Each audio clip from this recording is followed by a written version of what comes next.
السلام عليكم خوتي بناتي حباباتي، كي دايرين؟ لاباس عليكم؟ هانيين بخير الحمد لله. اليوم ان شاء الله بغيت ندير واحد شي عشبه ديال البرد ديال الصدر، قلت نشاركها معكم حتى نتوما تستافدوا منها. غنديرها لراسي يعني وتستافدوا منها نتوما ديال الكحبه وديال الصدر عامر وداكشي ديال الكحبه. هو سميتو هذا عرق السوس. بعض المرات كيتهرب الحاجه من الدماغ، تبغي تهضرها تبغي الانسان يقولها كتمشي. عرق السوس، انا خديت هذا العرق السوس مطحون بودره، راه كيتباع عند العطار هكا مطحون. هو يكون جديد ولا الا كان ولا كتقول ليه طحن لي كيطحن لك. انا حيت لقيتو عنده يلاه طحنو جديد خديتو من عنده. العطار اللي كيبيع عطريه ويبيع سميتو راه هو هذا دابا عويدات، يعني كلشي ما عندوش شي سميه اخرى من عرق السوس، يعني اي واحد غادي يعرف عرق السوس. هادشي اللي كاين. انايا هنايا قلت لكم طحنتو وغنستعملو معاه وغنديرو معاه الحليب. غادي ناخذ كاس ونحليوه بشويه ديال العسل. اللي بغى يشربو هكا كيشربو، يكتفى بالحلاوه ديالو هو، واللي ما سميتو يزيد فيه شويه ديال العسل. غنشوفوا الطريقه بحال هكا كيفاش غنديرو. نشدو كاس ديال بسم الله، كاس ديال الحليب. اللي بغى يديرو مع حتى مع اتاي يديرو، اللي ما بغاش يستعملو مع الحليب يديرو مع اتاي. نشدوها نديرو في هاد الكاسرون هكا، هاد الكاس ونرجعو على النار يطيب.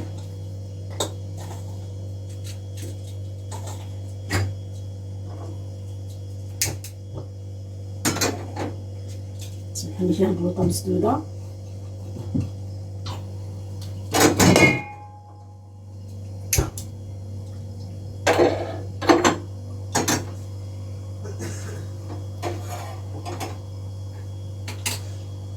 نخليوه يغلي لينا يتغلى يطلع، ونحيدو الكاسرونه من فوق البوطه ونعاوتاني نرجعوها المره الثانيه حتى يطلع. عاود نحيدو الكاسرونه وعاود نرجعوها بحال هكا. ديك البكتيريا اللي كتكون في الحليب كتموت بحال هكا صحيا نديروه.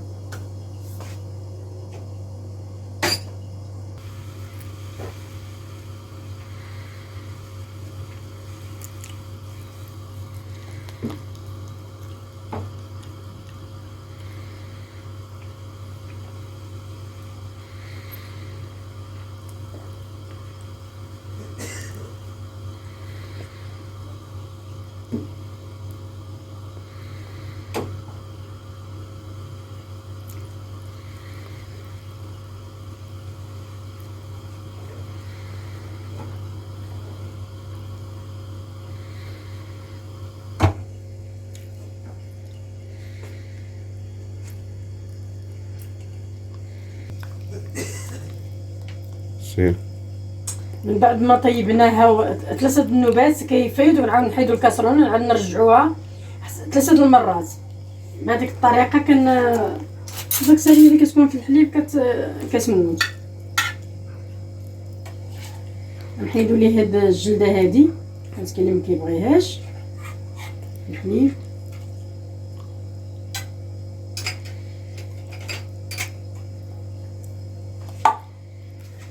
نشدو ربع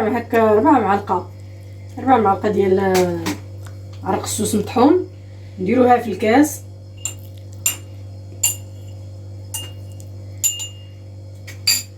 نكبو عليه هاد الحليب سخون هكا، راه هو زوين للبرد. نحليو بواحد شويه العسل، واللي ما بغاش يدير العسل ما يديرش، يكتفى به بحال هكاك. ولا يخلطوا مع اتاي، اللي ما كيبغيش الحليب يخلطوا مع اتاي صافي. نحركو بحال هكا حتى يذوب لينا مزيان. هو ريحه هذا ريحته زوينه، ريحته طالعه. مع الحليب سخون ريحته زوينه طالعه. هذا زوين بالنسبه للناس اللي ضربهم من البرد الصدر وداك الشيء، راه هو زوين مزيان مزيان الكحبه وداك الشيء راه هو مزيان بحال هاد الطريقه هكا. نشربوه ونعسو.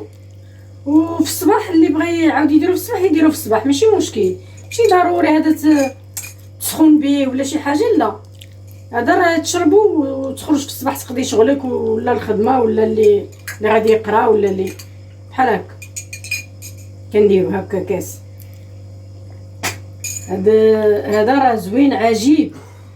قالوا لي انا غير شي ناس قالك حنا درناه منين جربنا حنا لقيناه مزيان، وقلت نحطو ونشاركو مع بناتي وخوتي وحباباتي فين ما كانوا. كاين شي بلايص فيهم كيكون البرد بزاف، كيكون البرد قاصح وداكشي، كيكون البرد بزاف وكيمرضوا داكشي. هذه طبيعيه، هاد سميتو طبيعي. هذا يعني الانسان يتفادى شويه الدواء وداكشي، يدير بعدا هادشي ويحله، يتفادى الدواء من السيروات وهادي. هادشي اللي كاين. وهذا عرق السوس راه هو زوين، راه اي واحد كيعرف عرق السوس، هو كيكون عواد بحال هكا ملي كيتطحن كيصبح بحال هكا بحال هكا. هادشي اللي كاين. وكتمشي عند العطار كيطحنوا ليك. انايا لقيتو يلاه طحنو، قال لي يلاه طحنتو صافي خديت منه. هادشي اللي كاين. ويعني في متناول الجميع راه 5 دراهم يعطي فيها، يعني 5 دراهم يعني ما غالي ما والو، 5 دراهم يعطي فيها. هادشي اللي كاين والانسان يشربو. هادشي اللي كاين ومزيان البرد. ونتمناو الشفاء للجميع اللي مريض الله يشافيه. هاد الجو هذا دابا قاصح، وهاد البرد وداك الشيء راه الانسان كيمرض بالكحبه، يمرض اللي كيخرج كيضربو البرد كيمرض وداك الشيء. ايوا نديرو هادشي والكمال على الله. هادشي اللي كاين. ومرحبا بكم اللي باقي ما دخل عندي يدخل مرحبا به القناه، واللي كيكتب لي كومونتيرات اللي داخل عندي وكيكتب لي كومونتيرات زوينين بارك الله فيه. وشكرا للجميع داخل المغرب خارج المغرب في كل بلاصه، شكرا لهم بزاف. كنشكرهم بزاف. ونتمنى الصحه والعافيه للجميع. هادشي اللي كاين. ايوا ونتمنى تجربوا وديروه لوليداتكم ولراسكم ولكل شيء. هادشي اللي كاين. ونتلاقاو في شي وصفه اخرى ان شاء الله، نيت ديال الحليب وشي حاجه اخرى ان شاء الله نصيبها.